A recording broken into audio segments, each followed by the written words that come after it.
Different different programming languages के साथ उसके कुछ डिफरेंट डिफरेंट बेसिक रूल्स होते हैं जो हमें पता होने चाहिए बिफोर वी स्टार्ट हमारी प्रोग्रामिंग को हम स्टार्ट करते हैं।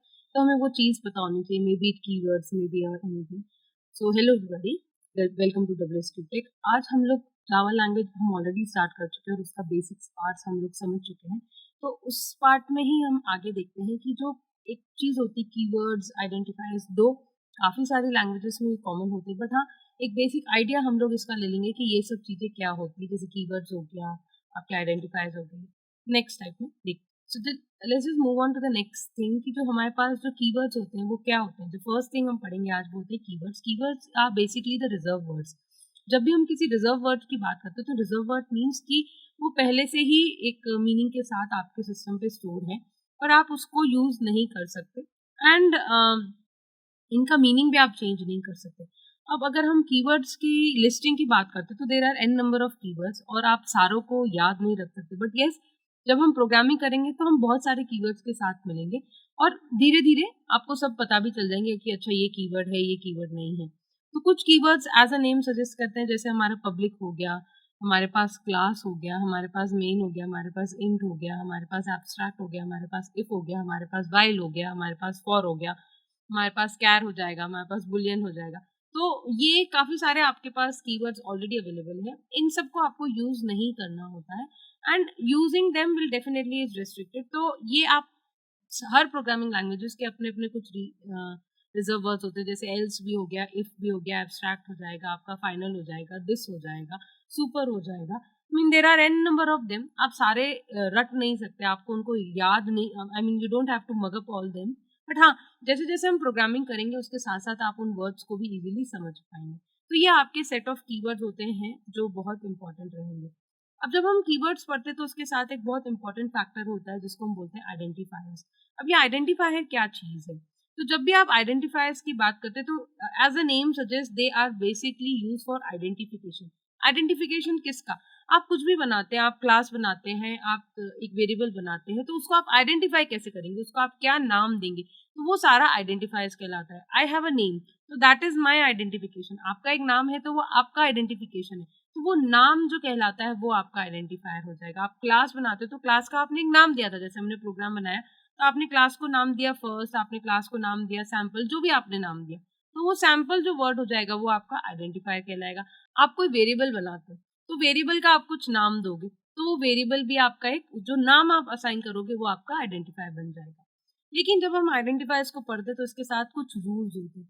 वो रूल्स क्या होते हैं एक बार वो देख लेते हैं। बहुत सिंपल रूल्स है। एक तो बहुत ओनली अलाउड कैरेक्टर्स जो आपके स्पेशल कैरेक्टर्स होते हैं। एक तो आपके A to Z जाएंगे small capital both, numeric values 0 to 9। आप डॉलर साइन यूज कर सकते हैं, अंडरस्कोर यूज कर सकते हैं। लेकिन अगर आप ऐसा कुछ बना देते हैं ABC@, तो ये आपका एक वैलिड आइडेंटिफायर नहीं कहलाता है क्योंकि उसके पास एक स्पेशल कैरेक्टर आपने यूज कर लिया है @ ऑल्सो आप अपने आइडेंटिफायर को 1 2 3 या 0 से लेके 9 तक कोई भी डिजिट से स्टार्ट नहीं कर सकते। It should always start with the letter. क्यों? क्योंकि न्यूमेरिक वैल्यू से आप किसी भी आइडेंटिफायर को स्टार्ट नहीं करेंगे। केस सेंसिटिव होते हैं, यानी capital A and small A R totally different. कोई भी लिमिट नहीं है on the length of the identifier, but लेकिन आप एक ऑप्टिमम लेंथ यूज करेंगे क्योंकि लिखना पड़ता है आपको। डेफिनेटली आप उसको प्रोग्रामिंग में यूज करेंगे तो ऐसा तो नहीं है कि आप बहुत बड़े बड़े आइडेंटिफायर्स के नाम लेंगे। हम एक ऑप्टिमम लेंथ को यूज करेंगे। 4 to 15 एक मैक्सिमम होता है, इससे ज़्यादा आपको ज़रूरत पड़ती भी नहीं है। और जो रिजर्व वर्ड होते हैं आप उनको नहीं यूज़ कर सकते। आप कहते हैं मैं वाइल इक्वल्स टू 20 असाइन करूँ तो दिस इज़ नॉट पॉसिबल। क्यों? क्योंकि वाइल एक रिजर्व वर्ड है, एक कीवर्ड है और आप उसको चेंज नहीं कर सकते। सो दे दिस इज समथिंग, ये आपको ध्यान रखना पड़ेगा। जो हमारा नेक्स्ट टाइप होता है जो हम यूज़ करते हैं, अब हम प्रोग्रामिंग करेंगे तो डेफिनेटली मैं कुछ ना कुछ वेरिएबल्स यूज़ करूंगी। तो वेरिएबल्स क्या होते हैं? जिनकी वैल्यू कॉन्स्टेंटली चेंज होती है। कॉन्स्टेंट क्या होंगे? जो फिक्स रहेंगे, उनकी वैल्यू के अंदर कोई चेंज नहीं आएगा। अब इनके क्या टाइप्स होते हैं? दैट मीन्स अगर मैं x इक्वल्स टू 5 स्टोर करती हूँ तो वो मेरा x किस टाइप का है? क्योंकि उसने वैल्यू इंटीजर स्टोर की तो हम बोलते हैं वो इंटीजर टाइप का हो जाएगा। अगर आप उसको 10.5 स्टोर करते हो तो आप कहते हो कि नहीं ये तो डेसिमल नंबर्स कहलाएंगे, फ्रैक्शनल नंबर्स कहलाएंगे इन टर्म्स ऑफ मैथ। लेकिन हम मैथ की बात यहाँ नहीं कर सकते, हम यहाँ पे बात करेंगे हमारे डेटा टाइप्स की। तो जो जनरल डेटा टाइप्स होते हैं, जो आपके डेटा के डिफरेंट डिफरेंट टाइप, यानी आपका डेटा किस टाइप का है, वो किस टाइप की वैल्यू को स्टोर करेगा, उसका क्या टाइप कहलाता है, उसको हम डेटा टाइप से रेफर करते हैं।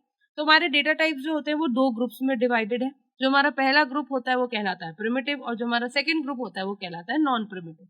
अब primitive as the name suggest, देखो कोई भी चीज जब हम प्रिमिटिव के नाम से बोलते हैं तो प्रिमिटिव मतलब क्या होता है कि थोड़ा फिक्स है, मतलब पुराना होगा, शायद बेसिक टाइप में होगा। तो यस, प्रिमिटिव डेटा टाइप्स वो होते हैं जो आपके बेसिक होते हैं, जो इनिशियल्स वाले होते हैं, जैसे आपका बाइट हो गया, फिर आपका इंटीजर हो जाएगा, शॉर्ट हो जाएगा, लॉन्ग हो जाएगा, फ्लोट हो जाएगा, डबल हो जाएगा, बुलियन हो जाएगा, कैर हो जाएगा। तो ये जो बाइट हो गया ये शॉर्ट है, शॉर्ट मतलब स्मॉल इंटीजर, देन इंटीजर आपका नॉर्मल इंटीजर हो जाएंगे, लॉन्ग आपका लॉन्ग इंटीजर हो जाएगा, फ्लोट जो आपके decimal values that is fractional values वो आपके फ्लोट में आ जाएगी, डबल उससे थोड़ी ज्यादा बड़ी वैल्यू हो जाएगी, बुलियन जो आपकी बुल वैल्यू स्टोर करते हैं, कैरेक्टर आपके सिंगल कैरेक्टर्स वैल्यू हो जाती है। तो ये आपके प्रिमिटिव डेटा टाइप्स है। दूसरे जो होते हैं वो हमारे कहलाते हैं नॉन प्रिमिटिव डेटा टाइप्स। अब ये जो नॉन प्रिमिटिव डेटा टाइप्स होते हैं ये आपके प्रिमिटिव डेटा टाइप के कॉम्बिनेशन से बनते हैं, इसलिए हम इनको नॉन प्रिमिटिव डेटा टाइप्स बोलते हैं। यानी स्ट्रिंग्स हो गया, अरेज हो गया, क्लासेस हो गई। तो स्ट्रिंग्स क्या है? Group of characters group together, तो आप उसको स्ट्रिंग बोल दोगे। अरेज क्या है? Number of like group of words हो गया। अब वो ग्रुप ऑफ वर्ड्स भी हो सकता है, group of numeric values, integer value हो सकता है, ग्रुप ऑफ फ्लोट वैल्यूज हो सकता है, ग्रुप ऑफ डबल वैल्यूज हो सकता है, वो कुछ भी हो सकता है। So that means it is a combination, a different combinations of your primitive data type. So non-primitive data types generally आपके primitive से कुछ parts से form होंगे, primitive आपके basic data types में आते हैं। अगर हम इन डेटा टाइप्स और इनकी साइज और इनके डिस्क्रिप्शन के बारे में देखेंगे तो एक क्विक रिव्यू देख लेते हैं। बाइट जो होगा वो 1 बाइट की वैल्यू स्टोर करेगा और उसकी जो रेंज होगी वो -128 to 127 होगी। शॉर्ट 2 बाइट्स को स्टोर करेगा, अगेन 32768, -32768 to 32767।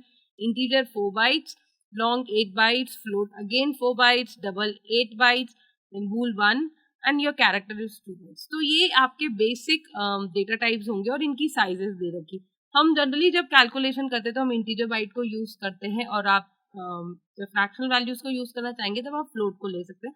अगर आपके पास ज्यादा बड़ी वैल्यू है तो आप डबल भी यूज कर सकते हो और लॉन्ग भी यूज कर सकते हैं। डेटा टाइप्स होने के बाद हम लोग एक बेसिक टाइप पे आते हैं कि आप इनको डेटा टाइप्स को यूज कैसे करेंगे और हम इनको कहाँ यूज करेंगे। तो आपकी जो बेसिक प्रोग्रामिंग होगी वो यहीं पे यूज होगी। आपको कोई 2 नंबर्स को ऐड करना है तो वो 2 नंबर्स किस टाइप के हैं, वो इंटीजर टाइप के हैं, वो फ्लोट टाइप के हैं, वो कैरेक्टर टाइप के हैं। आपको ये वेरिएबल, आपको ये चीज प्रोग्राम को बतानी पड़ेगी।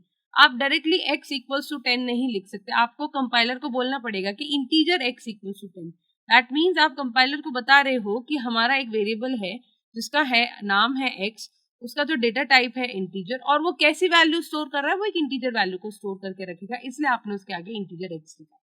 कैसे होता है ये सब, कैसे बनेगा, again coming to the next lecture अब हम ये सारे सीखेंगे। ये एक बेसिक सिनेरियो आपके लिए होता है कि आप समझ जाएं कि अगर मैं बोल रही हूँ कि एक्स, तो एक्स आपके माइंड में आता है कि हाँ ये एक वेरिएबल है जिसकी वैल्यू है 10, इसका डेटा टाइप है इंटीजर, और ये एक्स जो है ये उसका आइडेंटिफायर यानी ये उसका नाम है। आप क्लास बनाते हो सैम्पल, तो सैम्पल आपका आइडेंटिफायर हो जाएगा। क्लास का नाम क्या है? Sample, that becomes the identifier. आप बनाते हो फ्लोट x इक्वल्स टू 10.5, तो क्या हो जाएगा? फ्लोट क्या है? वो आपका एक डेटा टाइप है। किसका डेटा टाइप है? x का डेटा टाइप है। वो कैसी वैल्यू स्टोर कर रहा है? 10.5 वैल्यू स्टोर कर रहा है। That is a float value और अ डेसिमल और अ फ्रैक्शनल वैल्यू। तो ये एक जनरल कंसेप्ट होता है, ये एक जनरल क्राइटेरिया होता है इन चीजों को समझने का। इनको यूज कैसे करना है और इनको हम इम्प्लीमेंट कैसे करेंगे हमारे प्रोग्राम में, ये हमारे कमिंग लेक्चर्स में हम इसको कवर अप करेंगे। So see you in the next lecture. Till then please keep learning and thank you everybody.